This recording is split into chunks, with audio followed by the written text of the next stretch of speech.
అసలు ఈ తీర్థయాత్రలు వెనుక ఉన్న నిజమైన ఉద్దేశ్యమేంటి? కేవలం కొన్ని పుణ్యక్షేత్రాలు తిరిగి రావడమేనా? లేక దాని వెనుక మనం తెలుసుకోవలసిన లోతైన రహస్యమేదైనా దాగి ఉందా? రండి, ఈ ప్రయాణం వెనుకున్న రహస్యమేంటో కలిసి తెలుసుకుందాం. సరే, ఆలోచిద్దాం. మనందరికీ తరచుగా వచ్చే సందేహమే ఇది. మన పెద్దవాళ్లు పదే పదే తీర్థయాత్రలకు వెళ్ళాలి అని ఎందుకు చెబుతుంటారు? కేవలం ఒక గుడికి వెళ్లడం, దేవుడికి దండం పెట్టుకుని రావడం అంతేనా దాని వెనకున్న ఉద్దేశ్యం? లేదా మనం మామూలుగా అనుకుంటున్న ఈ ఆచారం వెనుక ఏదైనా గొప్ప రహస్యం దాగి ఉందా? ఈ యాత్ర అసలు లక్ష్యం మన ఊహకి కూడా అందనిది ఏమైనా అయ్యుంటుందా? ఆలోచిస్తేనే చాలా ఆసక్తిగా ఉంది కదా. మన ప్రాచీన గ్రంథాలైన స్కంద, పద్మ పురాణాలు దీనికొక అద్భుతమైన సమాధానమిస్తున్నాయి. అవేం చెబుతున్నాయంటే, తీర్థయాత్ర అంటే కేవలం పాపాలు కడుక్కోడానికి చేసే ప్రయాణం కాదు. అది మనసును, మన ఆలోచనలని సమూలంగా మార్చే ఒక శక్తివంతమైన మార్గమనమాట. ఇంట్లో ఉన్నంతకాలం మన ప్రపంచం మన చుట్టూనే తిరుగుతూ ఉంటుంది. మన ఇష్టాలు, మన అవసరాలు మనమే కేంద్రబిందువు.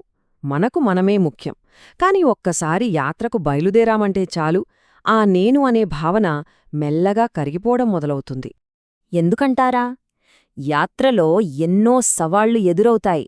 కిలోమీటర్లకు కిలోమీటర్లు నడవాలి, గంటల తరబడి క్యూలలో నిల్చోవాలి, ఆకలి దప్పులు సహించాలి, శరీరం అలసిపోతుంది. ఇవన్నీ పైకి చూడ్డానికి శారీరక కష్టాలుగా అనిపించినా నిజానికి ఇవి మన అహాన్ని చెక్కే ఉలులులాంటివి. సరిగ్గా ఆ బలహీనమైన క్షణాల్లోనే ఒక బలమైన సత్యం మనసుని తాకుతుంది.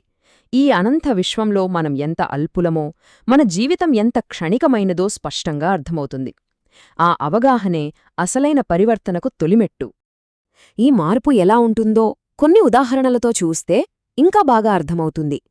పవిత్ర గంగానదిలో మునిగినప్పుడు కేవలం ఒంటికి పట్టిన మురికి మాత్రమే కాదు, మనసులో పేరుకుపోయిన అహంకారం కూడా ఆ ప్రవాహపు శక్తికి కరిగిపోతుంది. అది శారీరక శుద్ధి మాత్రమే కాదు, ఆత్మ ప్రక్షాళన. ఆ ప్రయాణంలో ముందుకు వెళుతూ కాశీ విశ్వనాథుని సన్నిధిలో నిలబడినప్పుడు అక్కడ జనన మరణచక్రం ఒక నాటకంలా కళ్లముందు సాక్షాత్కరిస్తుంది. వాటి మధ్య ఉన్న ఆ లోతైన రహస్యం అనుభవంలోకి వస్తుంది. అలాగే ఆ ఏడుకొండలు ఎక్కే ప్రయాసలో, లక్షలాది భక్తుల గోవిందనామస్మరణలో భక్తి అంటే కోరికలు అడగటం కాదని, అది సంపూర్ణ శరణాగతి అని హృదయం గ్రహిస్తుంది. అందుకే తీర్థయాత్ర అనే పదానికి నిర్వచనమే ఇక్కడ పూర్తిగా మారిపోతుంది. ఇది ఎక్కడో ఉన్న దేవుణ్ణి వెతుక్కుంటూ వెళ్లే బాహ్య ప్రయాణం కాదు. ఇది మన లోపలికి మనం చేసే అంతర్ముఖ ప్రయాణం. మనలో నిద్రిస్తున్న దైవత్వాన్ని మేల్కొల్పడమే అసలైన తీర్థయాత్ర.